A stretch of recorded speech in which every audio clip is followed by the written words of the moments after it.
যে দোয়াটি পড়লে আপনি যা পড়বেন তাই মুখস্থ হয়ে যাবে, জীবনে আর কখনো আপনি বলবেন না। আপনি যা পড়বেন তাই আপনার নলেজের ভিতরে ফিট হয়ে যাবে, আপনি কখনো বলার চেষ্টা করলে বলতে পারবেন না।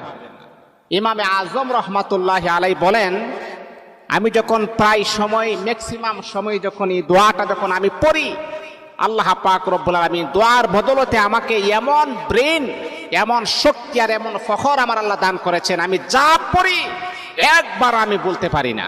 দোয়াটি হচ্ছে আল্লাহুম্মা ইন্না নাস্তাঈনুকা আলা তাআতিক।